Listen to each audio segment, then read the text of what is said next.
Well, thank you all for staying for a little moment. I've talked enough, so I'm going to get out of the way, but I do just want to welcome you all, and I'm so thankful and so grateful for Paul, who brought this to us, and for Kelly agreeing to narrate, and I've been able to see this a few times, and so you're in for a treat. Just a quick aside, because I did a very quick thing. World Bee Day, is celebrated at the Japanese Friendship Garden at Balboa Park on May 20th, and it is to raise awareness of the importance of bees, the threats they face, and actions we can all take to protect them. So if you're interested in learning more, you can go to the Japanese Friendship Garden and be looking for World Bee Day this month. All right, just thought I blasted through that at the end. So now with more animals we're going to hear about, I'm going to just pass it on to Paul and Kelly and enjoy the show. Thank you for staying here today. That's great. I wanted to tell you a little bit about George Akerley, the composer of this piece. He's the organist of St. Mark's Lutheran Church in Oakland, Pennsylvania. He is also the organist for the Phillies baseball team on Throwback Thursdays. Previously, he had been the house organist for the Flyers in Dayton, Ohio for 11 years, which is about 550 games. So you're actually going to hear some of those baseball kind of things happening in the organ music today. He's written rock, jazz, and experimental music and performed in all sorts of venues, such as clubs, arenas, and sacred spaces since the 1970s. He's also done hotel lounge stuff, as well as playing in a funk soul band and a wedding band.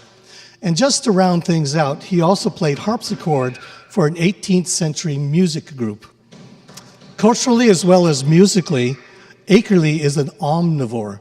He took photography workshop with Ansel Adams in the early 70s, speaks with fluent ease about writers and painters, and likes nothing better than to compose and play on his home studio. Well, good morning. Before I really get started here, I just have to tell you a disclaimer about the photo in the bulletin. I've given Christian enough grief about this, but of the hundreds of thousands of pictures, okay, that's an exaggeration, that we have, he chose a picture from 15 years ago, pre-Jack. It's out on a board in downtown La Mesa, and I walked by and I'm like, oh my gosh, like where did you get that picture? Oh, I needed to look on the internet quickly and grab a picture. So somebody texted me and said, wow, you look like a movie star. I said, yeah, there's no wrinkles. This was 15 years ago. So just so you know, thank you, honey. Things I have to put up with, I'm telling you. All right. Mother Goose. Who was Mother Goose? Was she real or just a fictional character? The truth behind the identity of the friendly woman whose nursery rhymes have charmed children for generations may never truly be known. Some believe that Mother Goose may date back to the 10th century French court. According to legend, the wife of French King Robert II, Bertha of Burgundy, was known as Queen Goosefoot and was a great storyteller. Another popular theory is that Mother Goose was a 17th century Bostonian woman named either Elizabeth Foster Goose or Mary Goose, who entertained her grandchildren with rhymes. According to this theory, Goose's son-in-law, a publisher, collected her rhymes and published them as a book. There are also many who believe that Mother Goose was never a real person, but simply a character who began to appear in French fairy tales and nursery rhymes in the 1620s and 1630s. No matter who the real Mother Goose was or wasn't, nursery rhymes like Little Bo Peep, Little Miss Muffet, and Hey Diddle Diddle have left their mark on children's literature and continue to do so to this day. A suite from Mother Goose that you will hear and enjoy today is a musical concert for the organ and a narrator. It is based on 9 rhymes selected from the 255 found in the Mother Goose collection of nursery rhymes. We begin with our first piece, Little Bo Peep. The original story of Little Bo Peep is about a little shepherdess who loses her sheep. Her name may have come from a 16th century children's peekaboo game in England known as Bo Peep.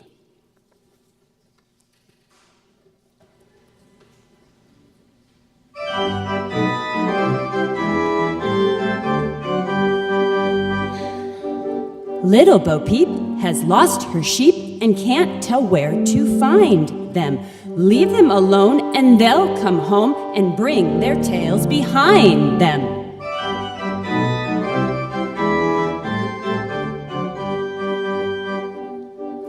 Little Bo Peep fell fast asleep and dreamt she heard them bleeding. But when she awoke, she found it a joke, for still they all were fleeting.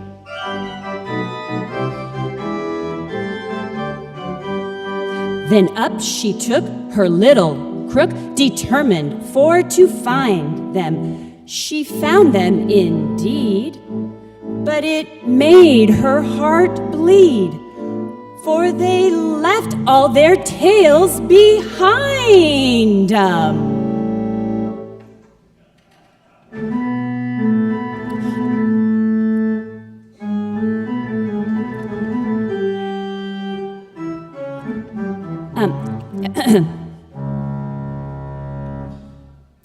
Excuse me.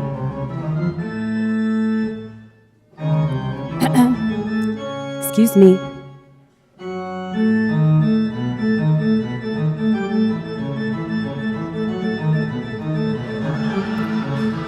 Hey!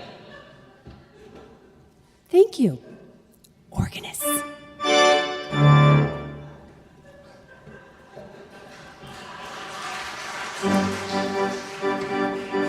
It happened one day as Bo Peep did stray unto a meadow hard by. There she espied their tails side by side, all hung on a tree to dry. She heaved a sigh and wiped her eye, and over the hillock she raced, and tried what she could, as a shepherdess should, that each tail should be properly placed. And tried what she could, as a shepherdess should, that each tail should be properly placed.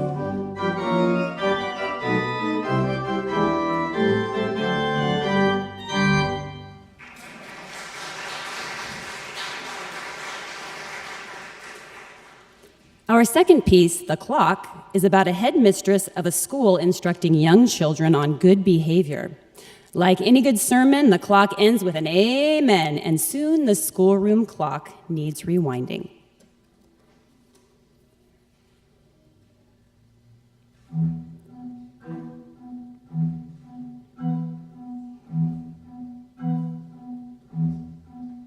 There's a neat little clock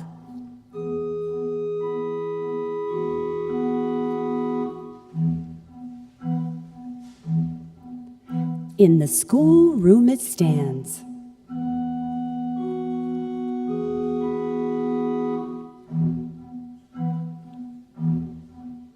And it points to the time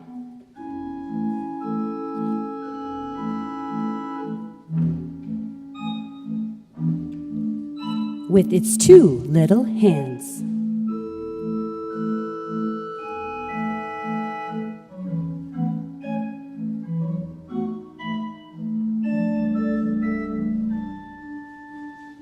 And may we, like the clock, keep a face clean and bright, with hands ever ready to do what is right.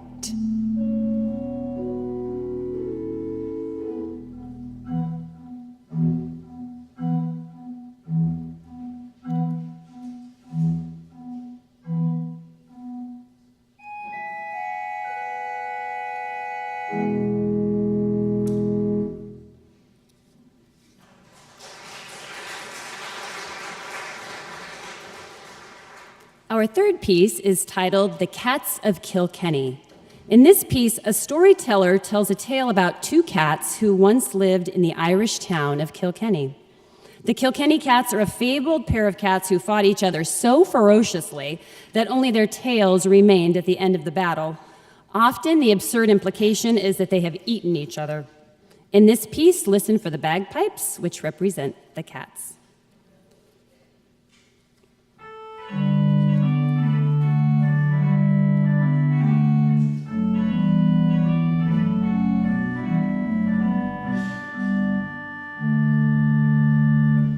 There were once two cats of Kilkenny.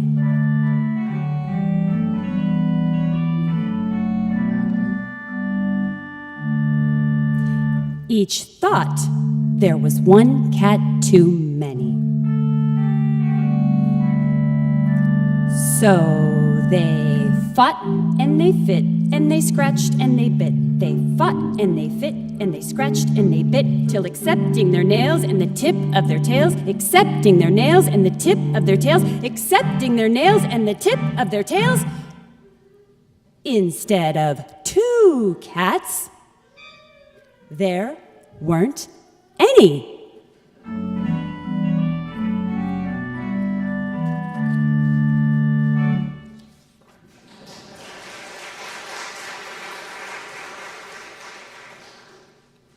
Our fourth piece, The Tale of Miss Muffet, is the only piece in our concert without narration woven into the music. Instead, you will see little Miss Muffet enjoying her curds and whey while a lurking creature decides he wants a bite of her tasty snack too. Little Miss Muffet sat on a tuffet, eating of curds and whey. There came a big spider and sat down beside her and frightened Miss Muffet away.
Our fifth piece is titled 1, 2, Buckle My Shoe. The 1, 2, Buckle My Shoe song is one of several counting rhymes for children and was first documented in 1805 in Songs for the Nursery and published in London. This version has numbers beyond 12 as opposed to the earlier version and tells of a mathematician trying to solve a problem. This song is perfect for young children to learn how to count and rhyme. It is a popular clapping and jump rope song as well.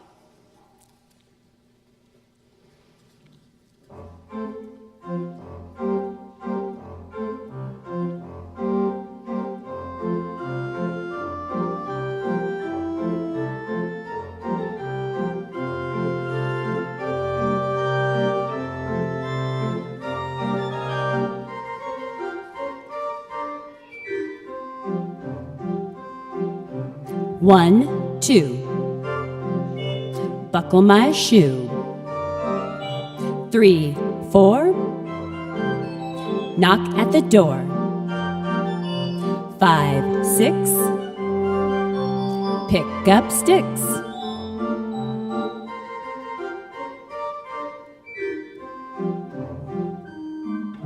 7 and 8.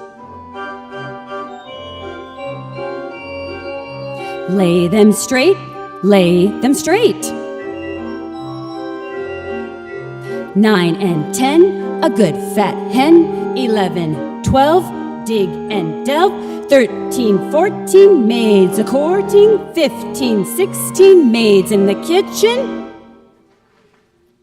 17, 18, maids a-waiting. 19, 20.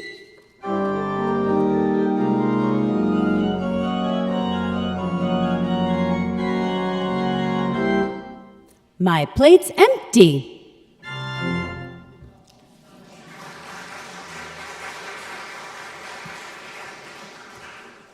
Our sixth and final piece today is titled The Fiddlers. This is not an actual Mother Goose rhyme, but brings together several rhymes with references to fiddles or fiddler players in a kind of square dance atmosphere. The Fiddlers is based on the well-known rhymes The Cat and the Fiddle, Old King Cole, as well as Jack and his Fiddle and a nonsense rhyme called A Counting Out Rhyme. We hope you have enjoyed yourselves this morning as much as Paul the Spider and I have enjoyed performing for you. And now the conclusion of a suite for Mother Goose, The Fiddlers.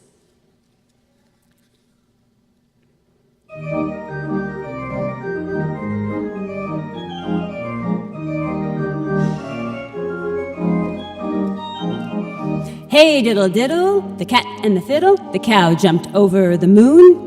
The little dog laughed to see such sport, and the dish ran away with the spoon. Oh, hickory dickory, 6 and 7, allabone, crack-a-bone, 10 and 11, spin, spun, muscadine, twiddle-um, twaddle-um, 21.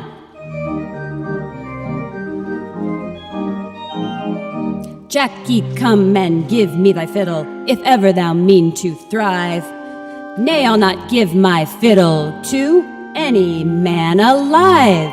If I should give my fiddle, they'll think that I've gone mad. For many a joyous day my fiddle and I have had. Oh, hickory dickory, 6 and 7, allabone, crack-a-bone, 10 and 11, spin, spun, muscadine, twiddle-um, twaddle-um, 21. Now old King Cole was a merry old soul, and a merry old soul was he. He called for his pipe, and he called for his bowl, and he called for his fiddlers 3. Oh, hickory dickory, 6 and 7, allabone, crack-a-bone, 10 and 11, spin, spun, muscadine, twiddle-um, twaddle-um, 21. Hey diddle diddle, the cat and the fiddle, the cow jumped over the moon. The little dog laughed to see such sport, and the dish ran away with the spoon. The dish ran away with the spoon. The dish ran away with the spoon. There they go. Goodbye, dish. Goodbye, spoon.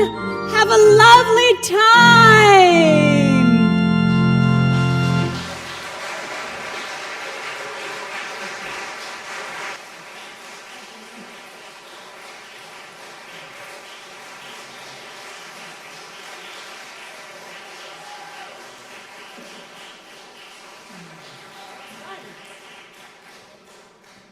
All right, that's it. You can all go home now.